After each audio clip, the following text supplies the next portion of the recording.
नमस्कार दोस्तों, मैं आज फिर लेकर आई हूँ गीतों की दुनिया से अनसुने किस्से, कुछ अनजानी बातें, कुछ मोहब्बत की बातें। दोस्तों, सर्दियों का मौसम आ चुका है और महफिल लाजवाब चल रही है। हर तरफ रंगीन मौसम है और ऐसे मौसम में हर जवां दिल रोमांटिक होना लाजमी है। इस खुशनुमा मौसम में हम प्यार भरी बातें ना करें, ये लाजमी नहीं है। तो आओ दोस्तों, कुछ खट्टी मीठी बातें, कुछ प्यार टकराव की सौगातें, कुछ गीतों के सिलसिले, कुछ कहानियों के किस्से बयां करने मैं आई हूँ करिश्मा वाबले, आपके अपने शो में जिसका नाम है गीतों की कहानी करिश्मा की जुबानी। दोस्तों, कहती है कि हर इंसान अपनी किस्मत अपने जन्म के समय ही परवरदिगार से लिख कर लाता है, मगर उसे अपनी मंजिल तक पहुंचाने के लिए कोई उसका रास्ता या सीढ़ी बन जाता है, जिसे बॉलीवुड इंडस्ट्री में अक्सर कहा जाता है गॉडफादर। जी हाँ दोस्तों, बॉलीवुड इंडस्ट्री में कई दिग्गज कलाकारों ने कई नए कलाकारों के हुनर को पहचान कर उन्हें बॉलीवुड इंडस्ट्री में एक मकाम दिलवाया है। और ऐसा ही एक किस्सा हम आज आपके लिए लेकर आए हैं। दोस्तों, आज मैं जिस कहानी को सुनाने जा रही हूँ वो कहानी अपने आप में बड़ी ही कमाल है। दोस्तों, आप सभी ने ये गाना जरूर सुना होगा, जिंदगी कैसी है पहेली हाय, कभी ये हंसाए तो कभी ये रुलाए। जी हाँ दोस्तों, सन 1971 में आया सदाबहार महान लोकप्रिय गीत, जो आज भी इतने सालों के बाद उतना ही लोकप्रिय है जितना अपने जमाने में हुआ करता था। और आज मैं इसी गाने की, इसी फिल्म की एक कहानी आपको बताने जा रही हूँ। ये बात है सन 1970 के आसपास की। ऋषिकेश मुखर्जी साहब एक फिल्म बनाना चाहते थे जिसका नाम था आनंद, जो कि उनके सबसे जिगरी दोस्त राज कपूर साहब की लिखी हुई थी। और राज कपूर साहब इस फिल्म को करना भी चाहते थे और फिल्म अनाड़ी के दौर से ही वो लगातार इस फिल्म को लेकर राज कपूर साहब के पीछे लगे रहते थे। अगर आप फिल्म को वापस एक बार देखें तो सबसे पहले क्रेडिट यही जाता है कि राज कपूर साहब की याद में, लेकिन उनका सपना अधूरा ही रह गया। वक्त गुजरता गया और राज कपूर साहब की उम्र हो गई। धीरे धीरे वो एक्टर से डायरेक्टर में परिवर्तित हो गए, लेकिन वो कहानी को लेकर बहुत ही कॉन्फिडेंट थे। दौर बदल चुका था। दिलीप कुमार, राज कपूर, देवानंद बीते वक्त की कहानी हो गए थे, मगर फिर भी सुपरस्टारों का दौर शुरू हो चुका था। धर्मेंद्र, जितेंद्र और एक दुबला पतला सा लड़का अमिताभ बच्चन सभी आने लगे थे और एक हद तक ये फिल्म धर्मेंद्र जी के साथ बनने की बात तय हो चुकी थी।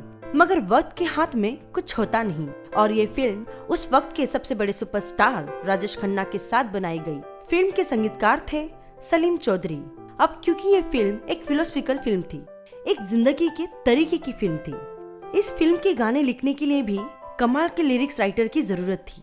ऋषि साहब ने सोचा, क्यों ना इस फिल्म में साहिर लुधियानवी साहब को मौका दिया जाए। ये तो कहना बहुत बुरी बात होगी, क्योंकि उस जमाने में उनसे बड़ा लिरिक्स राइटर कोई नहीं था। साहिर साहब से बात हो गई और साहिर साहब की हमेशा एक शर्त हुआ करती थी कि वो फिल्म में म्यूजिक डायरेक्टर से 1 रुपए ज्यादा लिया करते थे।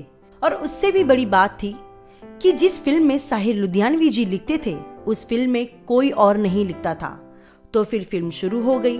फिल्म के डायलॉग राइटर थे गुलजार साहब, जो चाहते थे कि इस फिल्म में एक गीत वो भी लिखे, लेकिन साहिर साहब की शर्त की वजह से गुलजार साहब के हाथ भी बंधे हुए थे।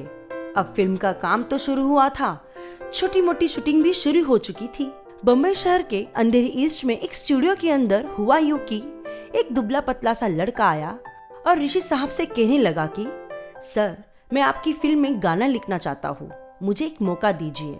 अब ऋषि साहब की समझ में ही नहीं आ रहा था कि इसे कैसे समझाए कि मैं जो फिल्म बना रहा हूँ उसमें साहिर साहब गाना लिखने वाले हैं, तो यह तो असंभव बात है। मगर ये लड़का था कि मानने को तैयार नहीं था। किसी तरह ऋषि साहब ने उसे नजरअंदाज करने के लिए बोला कि एक गाना लिख कर लेकर आओ, कल उस गाने को सुनने के बाद ही मैं डिसाइड करूंगा कि तुमको इस फिल्म में लेना है या नहीं। तो उस लड़के ने पूछा कि सर, गाने की सिचुएशन क्या है? तो वो बोले कि कुछ खास सिचुएशन नहीं है, चौपाटी पे राजेश खन्ना टहलते हुए जा रहे हैं, हाथ में गुब्बारे हैं और जिंदगी की बात करते हुए चल रहे हैं। और फिर वो लड़का चला गया और अगली सुबह ऋषि सर ने उस लड़के को अपने ऑफिस में पाया और उस लड़के ने बोला, सर कुछ लिखकर लाया हूं, आप कहे तो पढ़कर सुनाओ। ऋषि साहब ने कहा, अब आ ही गए हो तो सुना दो भाई। उसने एक मुखड़ा सुनाया, जिंदगी ये कैसी पहेली है, कभी ये हंसाए तो कभी ये रुलाए। गाना सुनते ही ऋषि दांत चौके, क्योंकि उनकी सिचुएशन पे ये गाना बहुत ही फिट बैठ रहा था। लेकिन अब बात तो साहिर लुधियानवी जी की शर्त पर आ रही थी कि साहिर साहब को कौन समझाए। तो उन्होंने साहिर साहब को फोन किया तो वो घर पर नहीं थे, क्योंकि साहिर साहब खुद ऋषि साहब को मिलने के लिए उनके ऑफिस आ रहे थे और थोड़ी देर के बाद ही वो उनके ऑफिस पहुंच गए। ऋषि साहब ने साहिर साहब से कहा कि एक लड़का है जिसने एक गाना लिखा है, अगर आप सुन ले तो बहुत बेहतर होगा। साहिर साहब ने गाना सुना और सुनते ही उस लड़के की प्रशंसा की और उसको गले लगाकर कहा कि तुम्हारी उम्र में मैं इतना अच्छा नहीं लिख पाता था। फिर साहिर साहब ने ऋषि साहब से कहा कि इस लड़के ने तो बहुत ही अच्छा लिखा है, लेकिन फिर बात मेरे शर्त पर आती है कि मैं जिस फिल्म में काम करूंगा उसमें किसी और को मौका नहीं दूंगा। तो आप एक काम कीजिए, पूरी फिल्म ही इसे दे दीजिए।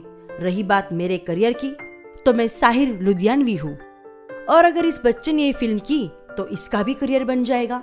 और इस तरह इस अनजान लड़के को वो फिल्म मिल गई और फिर ये गाना फेमस हुआ। आप तो जानते ही हैं, सुनील चौधरी का म्यूजिक, मन्ना डे की मखमली आवाज के साथ इस गाने ने जो जादू किया वो 52 सालों के बाद आज भी वही खड़ा है।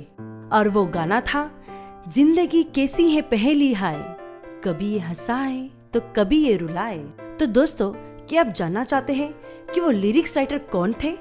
तो चलिए बता ही देती हूँ। वो महान लिरिक्स राइटर थे योगेश जी, जिन्होंने अपनी जिंदगी में ऐसे कमाल गाने लिखे कि उन्होंने इतिहास ही रच दिया। उनका एक गाना हम सभी को बहुत ही प्रिय है, जो फिल्म रजनीगंधा का था, और वो गाना था, कई बार यूं भी देखा है, ये जो मन की सीमा रेखा है। इस फिल्म में सिर्फ योगेश जी की जिंदगी ही नहीं बनी, लेकिन इस फिल्म के साथ साथ अमिताभ बच्चन को भी बेस्ट सपोर्टिंग एक्टर का अवार्ड मिला और अमिताभ बच्चन पहली बार रिकॉग्नाइज हुए। जनता के आगे इतने बड़े सुपरस्टार राजेश खन्ना जी के सामने कोई बंदा दिखाई दे रहा था और ये बहुत बड़ी बात थी। और इसी तरह ऋषि साहब, राजेश खन्ना, अमिताभ बच्चन, इस तिकड़ी ने एक और फिल्म की और इस फिल्म का नाम है नमक हराम, जो कि बहुत ही बड़ी हिट रही, जो कि उस वक्त के बड़े पत्रकार श्री आनंद गहलोत जी ने लिखी थी। फिल्म आनंद के वक्त बहुत ही बड़े सूरज की छाया में एक दिए को भी रोशनी मिली और इस बंदे ने नमक हराम फिल्म में लिखा कि आज एक दिए ने अपनी रोशनी से सूरज को ढक दिया। तो आनंद एक फिल्म थी जिसने एक साथ योगेश जी और अमिताभ बच्चन दोनों का करियर बना दिया। दोस्तों, कहते हैं कि हर कलाकार में एक दूसरे कलाकार की कला को पहचानने का एक हुनर होता है। इसकी कई मिसालें हमारे बॉलीवुड इंडस्ट्री ने दे दी है।